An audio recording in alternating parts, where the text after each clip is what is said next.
You know, we never grow up, do we? And being a fond granny, when I came across this Mickey Mouse fabric, I had to do something with it. So what I did first of all was I did the sling bag. Okay, great, because the kids can put all their toys in it. Sling bag actually comes out of one of my books called Sew Pieces.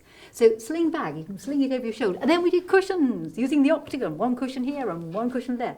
And then I had a jelly roll, a Mickey Mouse jelly roll. And what can you do with a Mickey Mouse jelly roll? That.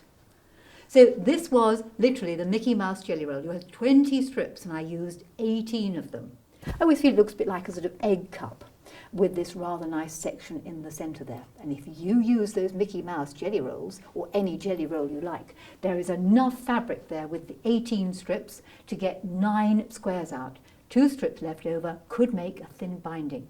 So there you go, girls and boys, let's have a bit of Mickey Mouse in our lives.